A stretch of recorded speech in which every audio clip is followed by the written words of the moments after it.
Jail manual के मुताबिक मुलाकात हो सकती है। ये तो कहते हैं कि अनइंटरप्टेड एक्सेस 24/7 हमें दी जाए। That's certainly not possible. हम इंशाल्लाह दूसरे फरीक को आगाह कर देंगे कि अब आप जुडिशल कमीशन के हवाला से अपनी वर्किंग करके आए। वो पेशरफ्त अब आपको तीसरी मीटिंग के अंदर शो करनी होगी। हमारी फाइनल डेट 31 जनवरी ही है। अगर जुडिशल कमीशन नहीं बनता तो फिर मुज़ाकरात का सिलसिला आगे नहीं चल सकेगा। वो कमेटी खेलना चाहते हैं, इस मामले को लटकाना चाहते हैं, एक इंप्रेशन दुनिया को देना चाहते हैं कि हम पीटीआई के साथ एक पोलिटिकल डायलॉग में एंगेज्ड हैं। हम इस किस्म की खेल का हिस्सा नहीं बनेंगे। अगर हुकूमती वफ्द जो इंटरेस्टेड है कोई मामला आगे बढ़े तो फिर उनको फैसले करके आना पड़ेगा। तहरीर शक्ल में हम क्यों मांग रहे हैं? कमीशन ऐसा भी बन सकता है जो ये प्रोब करे कि जी 9 मई जो है वो क्यों हुआ, उसके पीछे मुहर्रिकात क्या थे, तो उसका टिल्ट किसी एक तरफ चला जाएगा। और अगर वो अपने टीवाज देते हैं तो उनको हम देखेंगे और फिर एक बैलेंस किस्म के टीवाज तैयार हो। मैं नहीं समझता हूँ कि आज के फैसले के हवाले से कोई मुज़ाकराती अमल में रखना पड़ेगा या उनकी डिमांड्स में कोई इजाफा होगा। यार मनो को 100 कुरान चुका लो, मैं मुज़ाकरा दे हक च हूं, अगे ना टुरन ते मेरा की कसूर है? ये मुज़ाकरा में तातुल जो है ये पीटीआई की तरफ से आया हुआ। जिन लोगों के साथ मुज़ाकरात हो रहे हैं मैं उनकी ऑनेस्टी पे या उनकी सिंसेरिटी पे डाउट करता हूँ। मैं बड़ा क्लियर हूँ कि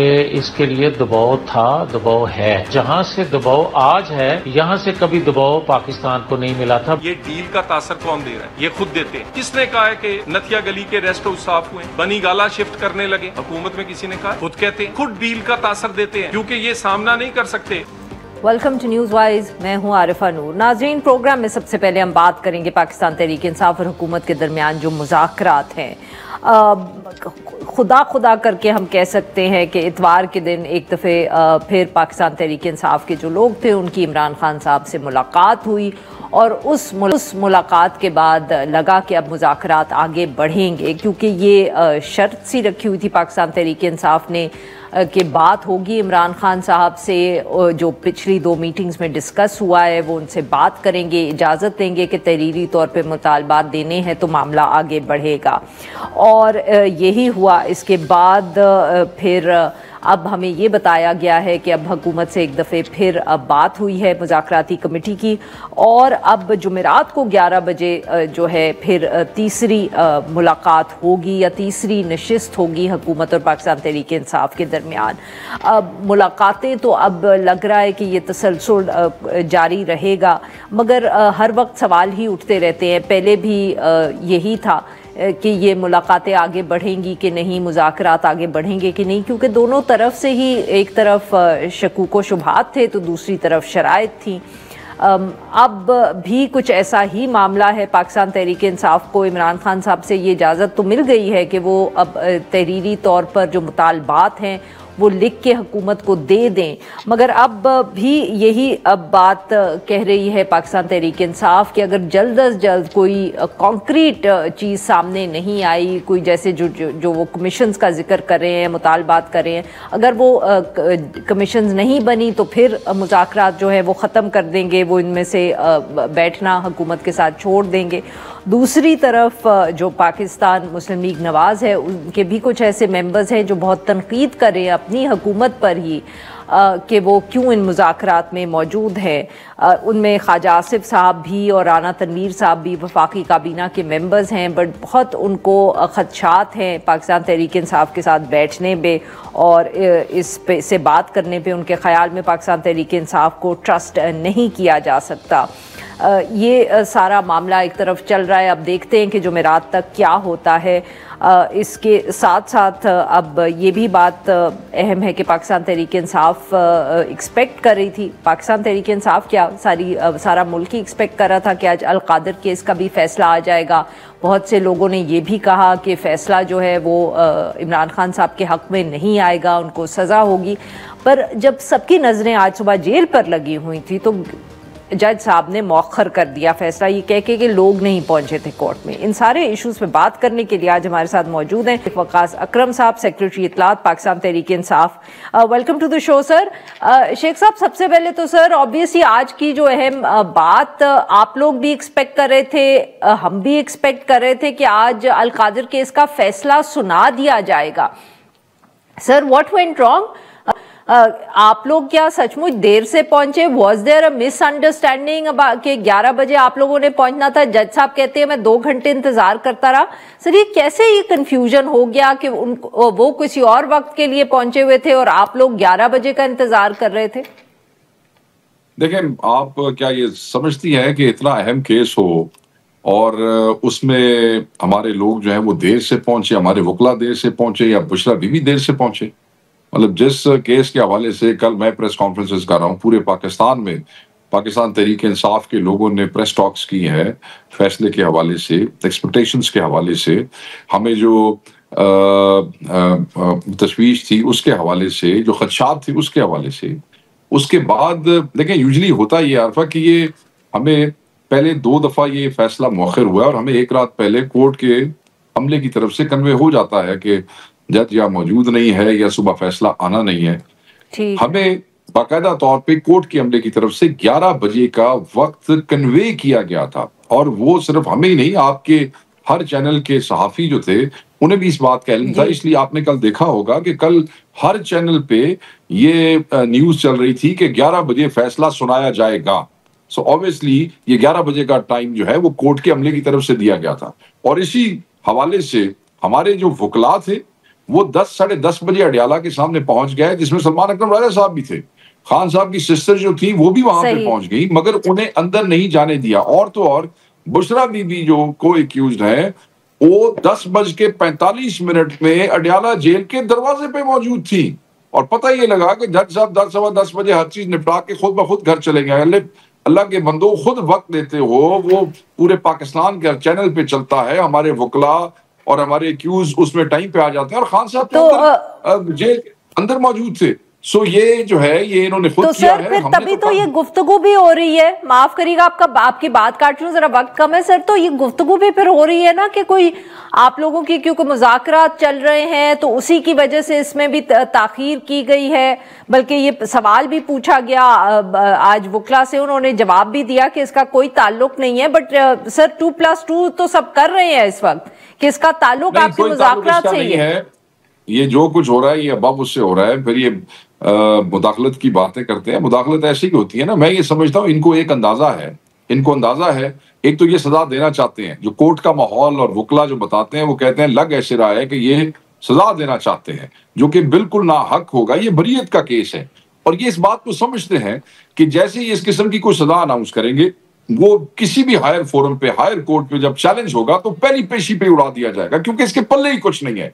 ये उस एम्बैरेसमेंट से भी बचना चाहते हैं और ये उसको खामखा ड्रैग कर रहे हैं। हमें उसकी समझ नहीं आ रही। और अगर ये हमें पता होता 2+2 होता तो फिर ये जो हुकूमती वज़रा बोल रहे हैं और जिस किस्म की गुफ्तगू और लहजे ये इस्तेमाल कर रहे हैं तो फिर ये तो ना होते और हमें भी अंदाजा नहीं था। तो मैं ये समझता हूँ खान साहब ने तो बाकायदा डेयर किया है कि सुनाओ ताकि पता लगे कि अदालती निजाम का क्या मजाक बना दिया इस हुकूमत ने। हाँ अच्छा सर, अब क्योंकि आप लोगों की अब जुमेरात के लिए जो है वो मीटिंग तो तय हो गई है, तो अब व्हाट आप लोगों का क्या असूली मौक़िफ़ है कि क्योंकि ये भी अभी फौरन बात शुरू हो गई है कि जी अगर तीसरी मीटिंग में ये ना हुआ वो ना हुआ तो हम चौथी मीटिंग में नहीं जाएंगे। तो अब सर क्या आप कॉन्क्रीट डिमांड्स रखेंगे हुकूमत के सामने? वेरी इंपॉर्टेंट, ये कोई मुज़ाकरा डील के लिए नहीं है। ये तो वज़ीर आज़म के आर्टिकल 245 लगाने की वजह से जो कत्ल हुआ, उसकी वजह से जो नफरत सिक्योरिटी के इदारों और पाकिस्तानी अवाम में फैल रही है, उसको वो बढ़े ना, जो कि कल मुल्क के लिए ठीक नहीं है, मुस्तकबिल के लिए ठीक नहीं है। खान साहब ने ये समझते हुए एक मौका दिया, कमेटी बनाई। अब हम ये समझते हैं कि उसकी 2 चीजें थी। यह कमेटी किसी डील के लिए नहीं, ये मुज़ाकरात 26 के शहदा के इंसाफ के लिए, असीरों के इंसाफ के लिए, 9 मई और 26 के जुडिशल कमीशन के लिए, ताकि फैक्ट्स दुनिया के सामने आ जाए। अगर साड़ा कोई कसूर होता है तो चलांगे, असी बर्दाश्त करांगे, मगर ना हुआ तो कम से कम हकायक तो सबके सामने आएंगे ना, पता तो लगेगा हकीकत क्या है। Independent high part supreme court के जजेस का जुडिशल कमीशन होना चाहिए। ये 2 ही चीजें थी हमारे सामने। अब अगर उन 2 चीजों में से हम ये तो नहीं कह रहे कि आप तीसरी नशिस्त में सारे बंदे रिहा करते हैं, हमें पता है उन्होंने अदालतों के थ्रू ही आना है क्योंकि वो बेगुनाह है। हम तो कहते हैं आप अदालती निजाम पे असरअंदाज ना हो तो सबसे आसान चीज क्या रह जाती है? आपने एक एग्जीक्यूटिव ऑर्डर के तहत एक judicial commission, independent judicial commission जो है वो आपने बनाना है। 2 मुलाकातें हो गई हैं, बीच में हफ्तों का टाइम गुजर गया है, बीच में फिर तात्तुल हो जाता है। आप कभी कहते हैं लिख के दें, हमें तो खान ने कहा कि चलो अगर मुझसे मुलाकात नहीं भी होती फिर भी लिख के दे दो, उससे पहले ही कह दिया था। तो खान ने फिर ऑप्टिमिज्म जो है वो किया और वो दिखा दिया। हम ये कहते हैं कि टाइम जाया न करें एक दूसरे का, कमेटी ना खेलें।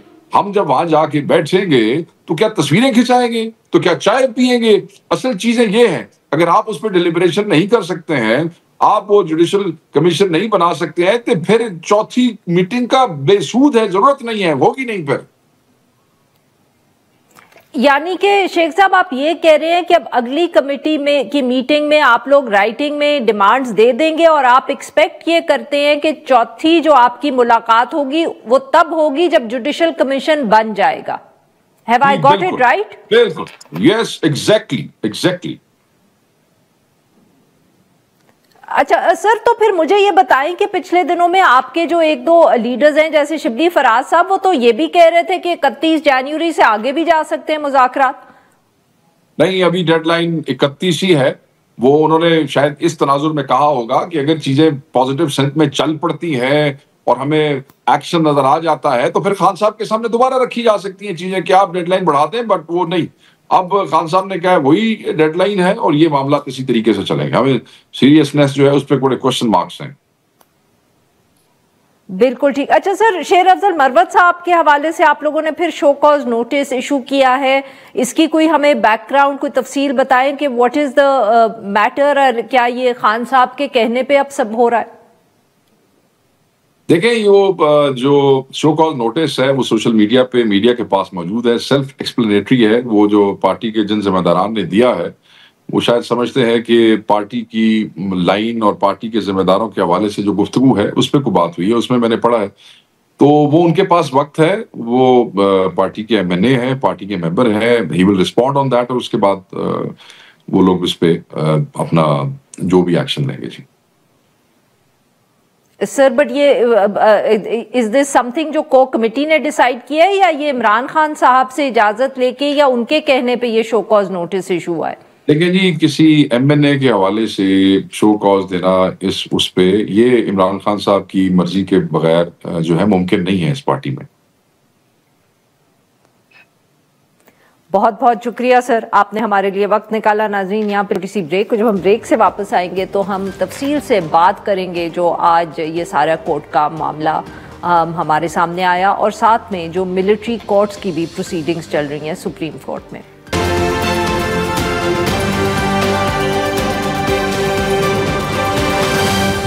खान साहब जेल में, उसको प्रोड्यूस किया जा सकता था।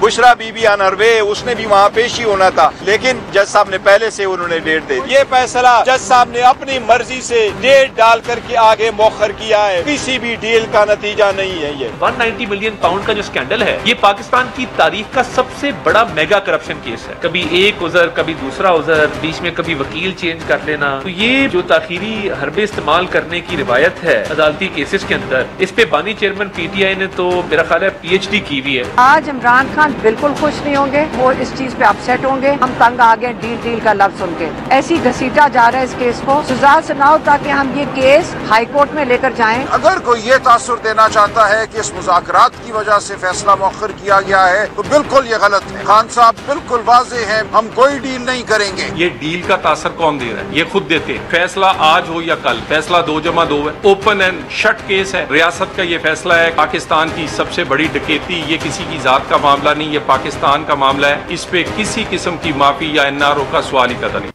वेलकम बैक नाजरीन। प्रोग्राम के इस हिस्से में हम बात करेंगे आज के एक दो बहुत अहम, हम कह सकते हैं, जो कोर्ट केसेस। एक तो अभी पहले भी हमने सेगमेंट में जिक्र किया जिसका अल कादिर ट्रस्ट केस या 190 मिलियन पाउंड का जो केस था, जिसमें सबका लगता है आज ख्याल था कि फैसला आ रहा है।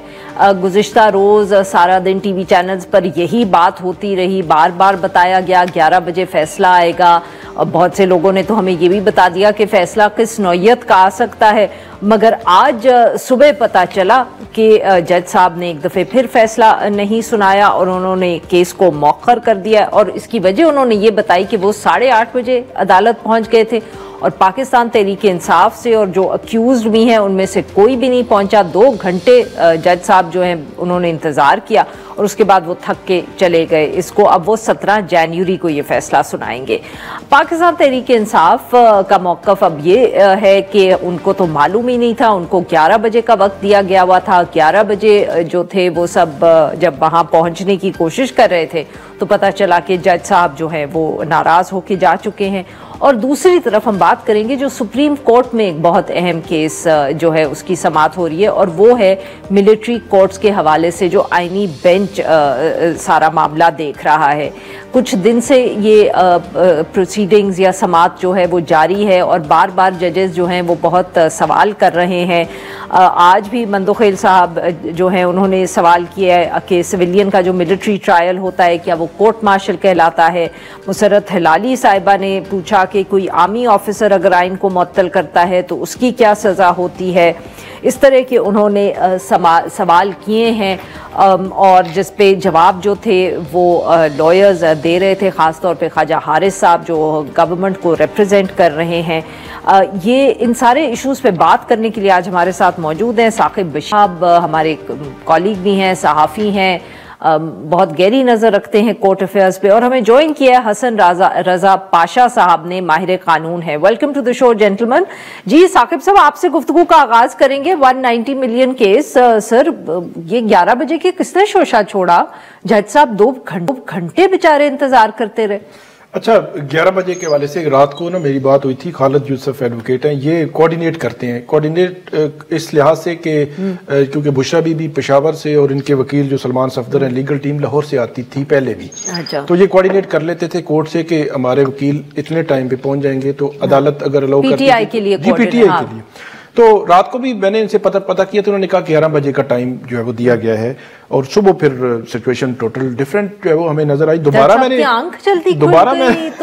इनसे दोबारा पूछा तो इन्होंने कहा कि मुझे तो 11:30 बजे का टाइम था और 11 बजे तकरीबन बुशरा बीबी पहुंच गई और सलमान अकरम राजा, लेकिन उस वक्त तक जज साहब जा चुके थे। तकरीबन 10-20 के राउंड अबाउट उन्होंने केस मौखर किया।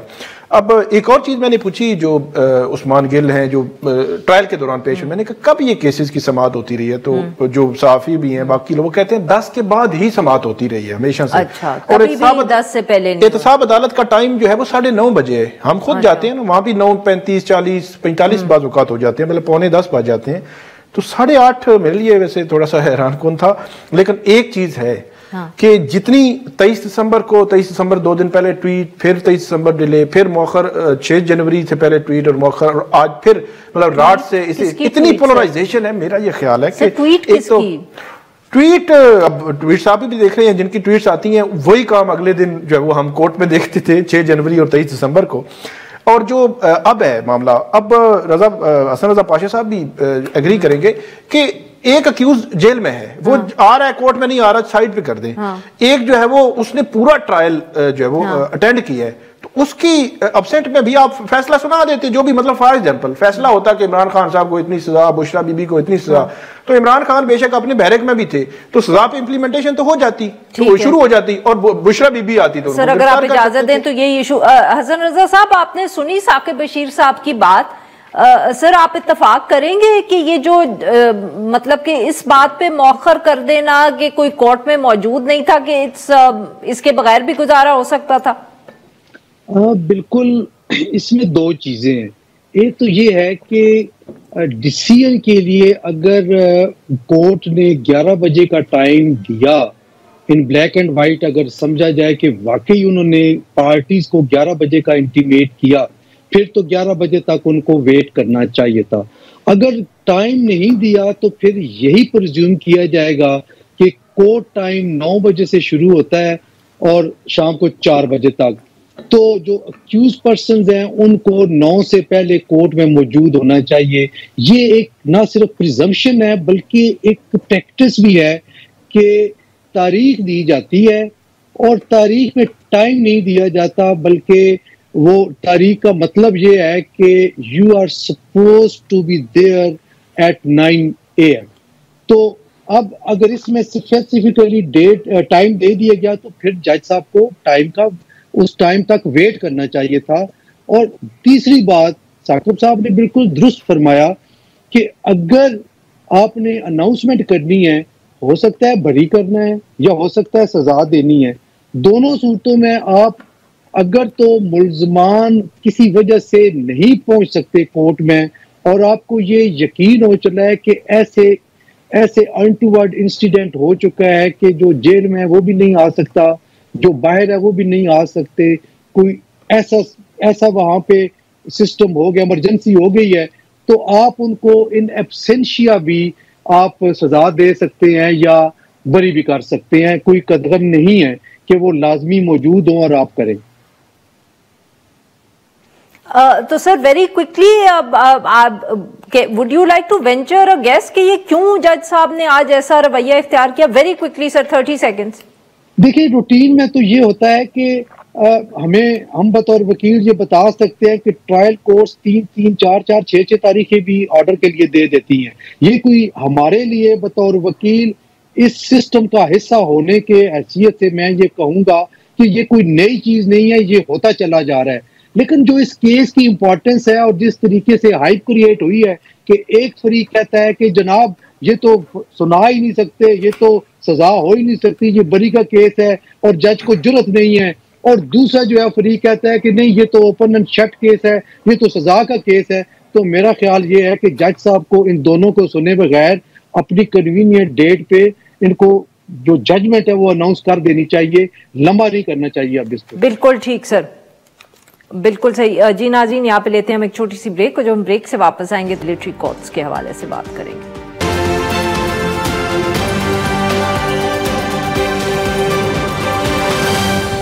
वेलकम बैक नाज़रीन, हम गुफ्तगू कर रहे हैं हसन रजा पाशा साहब से और साकिब बशीर साहब से, और हम उनसे बात कर रहे हैं कुछ कोर्ट के मामलात की।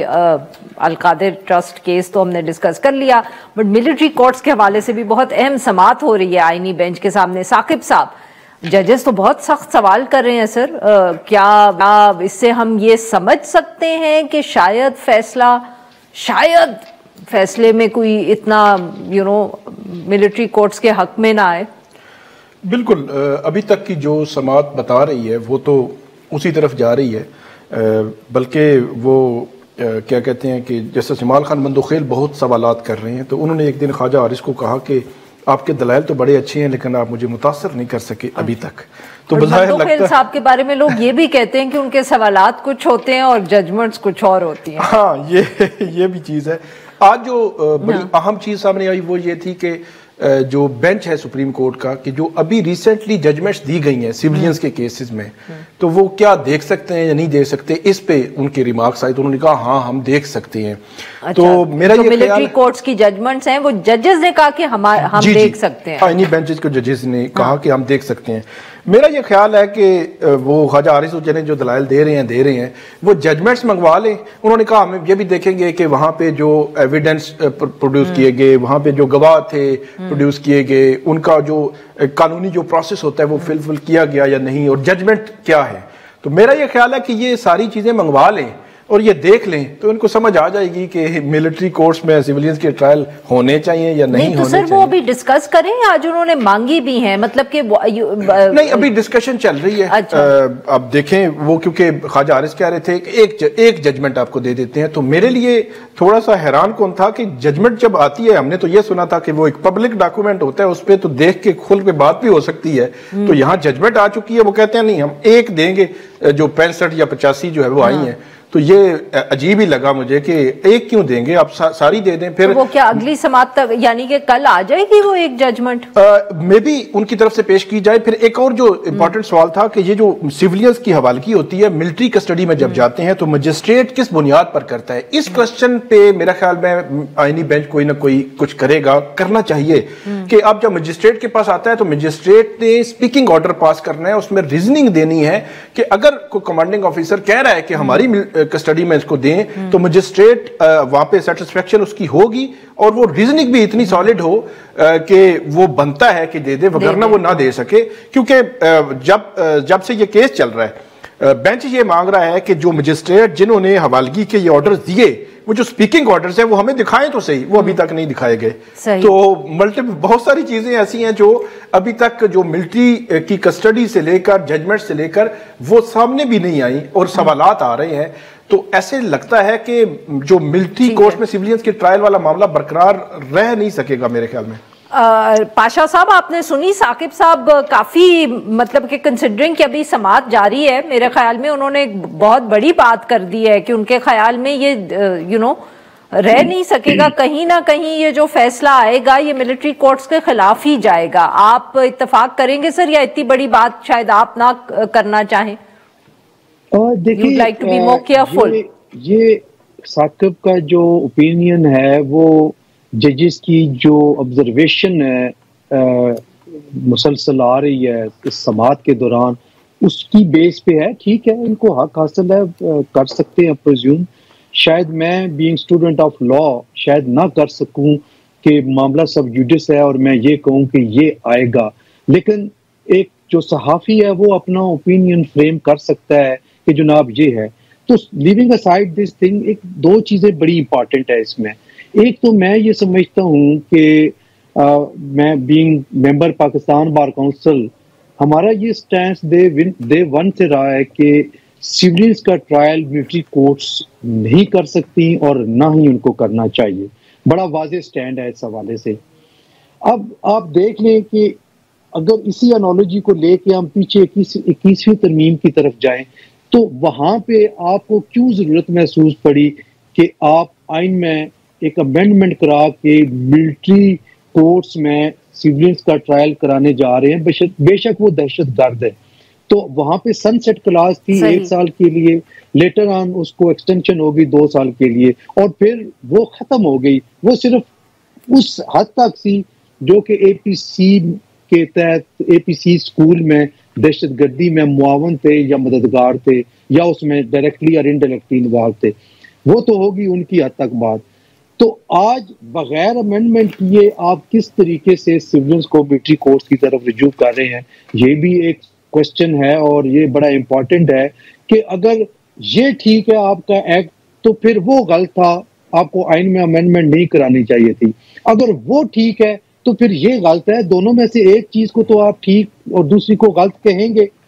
तीसरी बात कि सही, यहाँ पे जजमेंट कभी भी सामने नहीं आई। हमने रोजमर्रा जिंदगी में देखा है, कोर्ट्स में बैठे होते हैं कि आर्मी के ट्रायल की जब अपील हाई कोर्ट में या सुप्रीम कोर्ट में आती है और जजेस कहते हैं कि आप जजमेंट दें, पार्टी डिमांड करती है जजेस से कि हमने ये जो अपील फाइल की है रिट की सूरत में, इसके साथ जजमेंट नहीं लगा सके क्योंकि हमें दी गई नहीं है।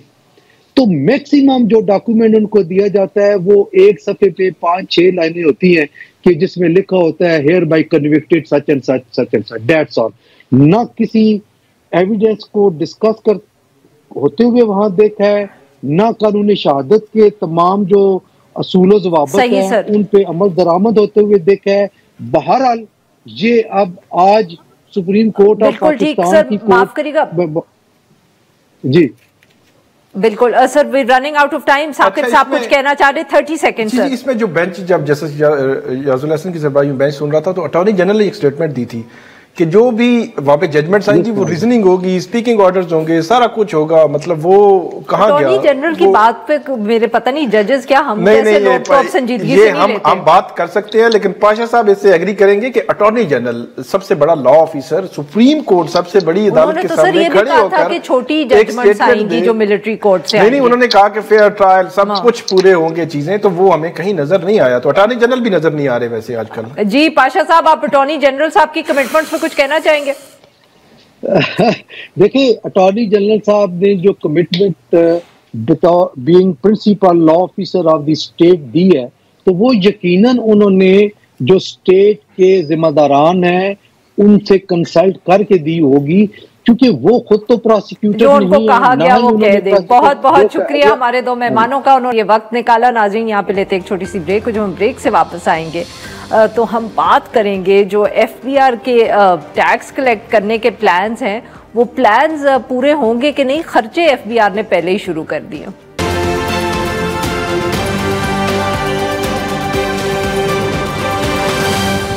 जो अखराजात हैं फेडरल गवर्नमेंट के, उनमें हम कमी लाने जा रहे हैं। वेकेंट रेगुलर पोस्ट, उसमें से 60% को एबॉलिश कर दिया जाए। ये नंबर बनता है 1.5 लाख। 80 एंटिटीज थी which have now been reduced to 40। जो 60 एंटिटीज थी 25 को वाइंड अप किया जाए। Before June 30th of this year, all of this process will be done.